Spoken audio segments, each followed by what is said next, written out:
मनाते हैं, ये ब्रह्मा जी को क्यों नहीं मनाते, महादेव जी को क्यों नहीं मनाते, श्याम बाबा को ही क्यों मनाते? पालनहार हैं वो, यानी जब तक जीवन है, जब तक पालन आपका, ये ही पालन करेंगे। इनको पालनहार का कार्य सौंपा गया है। और महादेव जी को विनाश, काल, मृत्यु है वो कार्य उनको सौंपा गया है। अब मृत्यु हो नहीं रही, महादेव जी अपना कार्य कर नहीं रहे हैं। लेकिन ऐसा थोड़ी कि रचनाएं होना बंद हो जाए, ब्रह्मा जी रचनाएं कर रहे हैं, रचनाएं हो रही हैं, मृत्यु हो नहीं रही, संतुलन बिगड़ रहा है।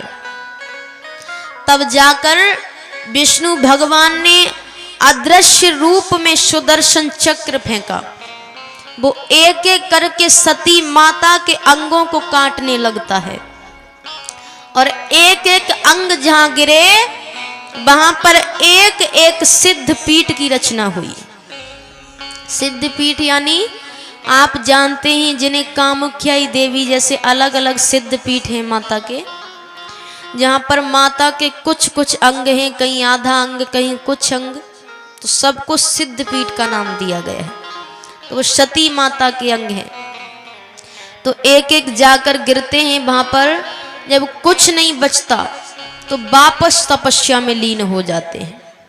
वो ही सती माता हिमाचल राजा के घर पर दूसरा पार्वती माता के रूप में ग्रहण करती हैं।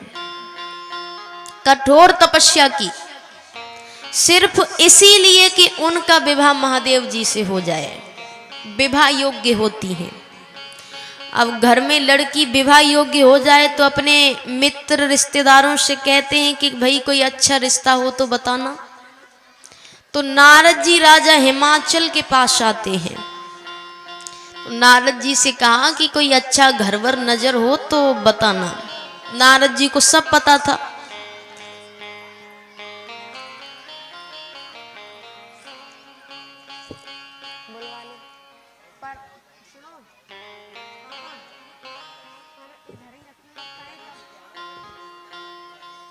भाइयों,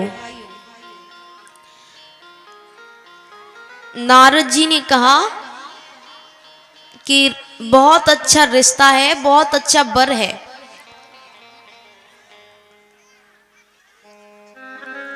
हिमाचल राजा कहते हैं क्या नाम है? बोले नाम है महादेव। हिमाचल राजा को ज्यादा कुछ नहीं पता था, तो उन्होंने कहा अच्छा नाम है, घर परिवार अच्छा है, धन इत्यादि है। अरे बोले धन तो इतना है, नाम तो इतना है कि उनके दर पर ब्रह्मा जी और विष्णु जी आते हैं। मैंने बताया था महादेव जी कैलाश पर्वत छोड़कर नहीं जाते, कुछ जरूरी बात हो तो ब्रह्मा जी और विष्णु जी कैलाश पर्वत पर आते हैं। तो नारद जी ने झूठ तो नहीं कहा, उन्होंने कहा ऐसा है कि उनके दर पर ब्रह्मा जी और विष्णु जी आते, बिना जाने बिना मिले राजा दक्ष ने कह दिया रिश्ता पक्का। नारद जी ने कहा देखिए, नारद जी विष्णु भगवान के पास जाते हैं। नारद जी ने कहा देखिए मैंने रिश्ता पक्का कर दिया, अब महादेव जी के सामने बोलने की हिम्मत मुझ में नहीं है। विष्णु भगवान कहते हैं वो मैं देख लूंगा। उनके पास जाते हैं, उनसे कहते हैं प्रभु बड़ा समय हो गया, उम्र हो रही है, विवाह कर लेना चाहिए। महादेव जी ने कहा रे मुझे नहीं करना। बोले कन्या तो देखिए कौन है। ठीक है, नेत्र बंद करते हैं, अरे ये तो सती ही है, पार्वती के रूप में आई है, तुरंत मान जाते हैं। आइए अब हम शिव विवाह में प्रवेश करते हैं। जैसे आप और हमारे घर में विवाह होते हैं बिल्कुल उसी प्रकार। तो अभी वहां पर बारात की तैयारियां हो रही हैं। तैयारी करते करते तो सब आगे जो भूत प्रेत थे, आगे भूत प्रेत चलते हैं। भगवान विष्णु कहते हैं आप पीछे जाइए, अगर आप आगे रहे तो हो गई शादी। देखिए अब कैसे विष्णु भगवान यहाँ पर माता पार्वती जी को हल्दी लगाई जा रही है, मेहंदी लगाई जा रही है। वह हल्दी दोनों लग जाती है, हल्दी मेहंदी दोनों लग जाती है। अब किसकी बारी है, किसकी बताइए? बारात की। मेहंदी भी लग गई तो आइए महादेव जी की बारात को बुलाते हैं। सभी बैठे बैठे आनंद लें और जो बाराती हैं वो भोले बाबा के पास पहुंच जाएं और कोई भी खड़े ना होंगे अपने अपने स्थान पर, के पास पहुंच जाएं। आइए सभी बैठे बैठे आनंद लें।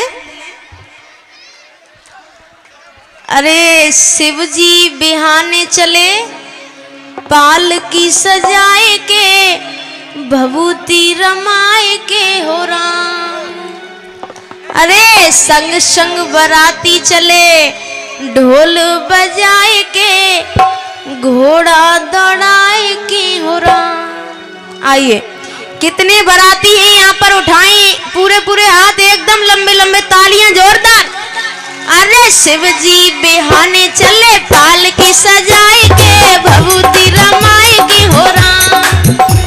संग संग बाराती चले ढोल बजाए के, घोड़ा दौड़ाए के हो राम।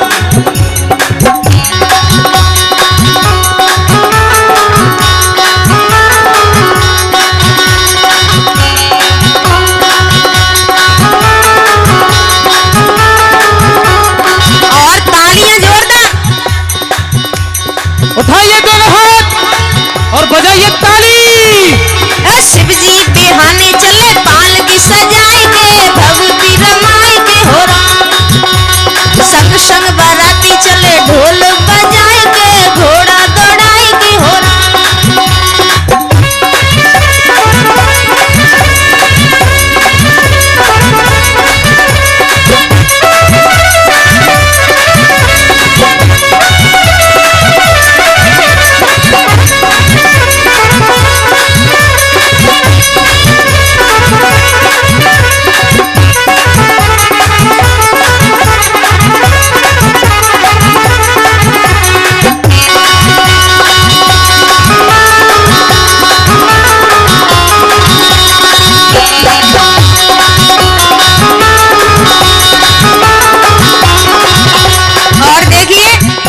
सभी को नृत्य करना है अपने अपने स्थान पर।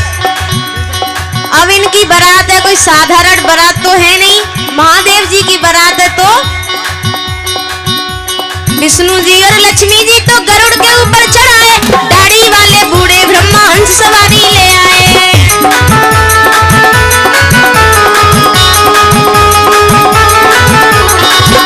अरे विष्णु जी और लक्ष्मी जी तो गरुड़ के ऊपर चढ़ाए, दाढ़ी वाले बूढ़े ब्रह्मा हंस सवारी ले आए।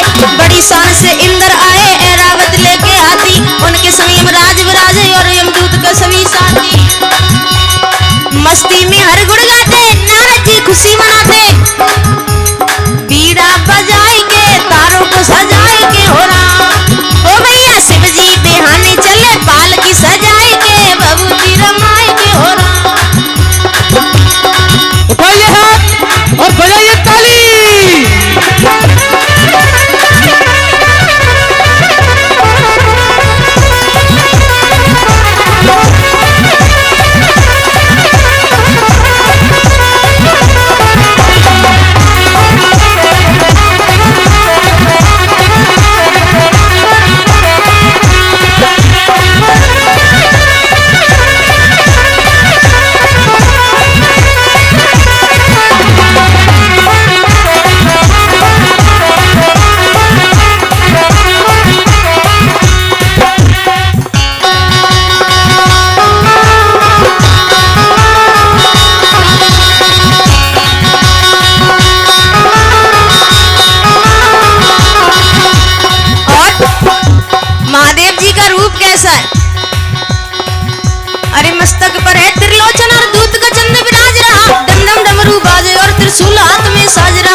पहुंचने से पहले सोचते हैं थोड़ा हंसी मजाक किया जाए।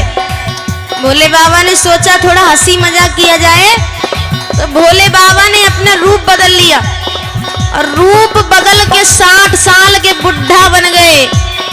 अब यहाँ पूरा परिवार देखने आया कि पार्वती का दूल्हा कैसा है। देखा तो दूल्हा तो 60 साल का बुढ़ा है। बाबा को एक कौतिक सूझा, बजला रूप बड़ा भारी, 60 साल के बुढ़े बन गए, तन पे झुर्रियां हैं सारी।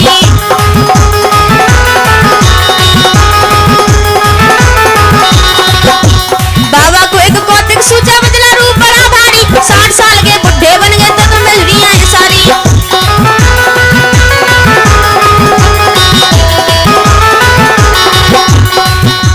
डगमग डगमग चलते जैसे गिरने के आसार बड़े, बदन पे घूम रही है देखो, मुख से देखो लाल पड़े।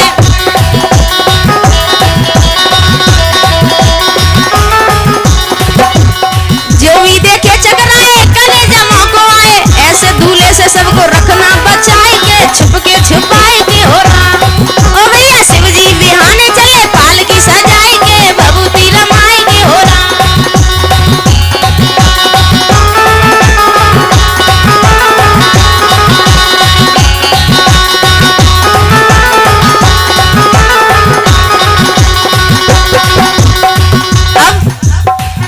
रिश्ता टूट रहा है। अब कौन माता छोटी सी कन्या 60 साल के बुढ़े से अपनी बेटी की शादी करेगी। अब यहाँ माता को पता पड़ता है, माता महादेव जी के पास जाती है, कहती है अपना रूप बदल लीजिए या रिश्ता टूट रहा है, आपके चक्कर में शादी नहीं होगी। मैंने इतने वर्षों तक तपस्या की, तब महादेव जी असल रूप में आते हैं। सुंदर रूप बना भोले का, माया अपनी मोड़ी है, इस जग में सबसे सुंदर शिव पार्वती की जोड़ी है।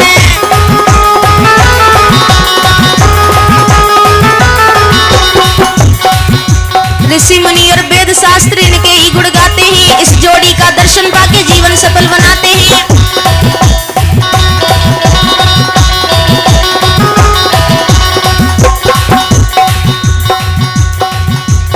हम और तुम भी यश गाएं, इनकी बारात में जाएं।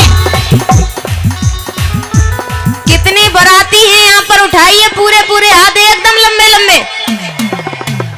पीछे भाई लोग हमारे खड़े हैं, एकदम लंबे लंबे हाथ और तालियां जोरदार। और भैया शिव जी बिहाने चले, पालकी सजाए के, भभूति रमाए के हो रहा। संग संग बाराती चले, ढोल बजाए के, घोड़ा दौड़ाए के हो रहा।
तो महाराज बारात तो आ जाती है, अब किसकी बारी है।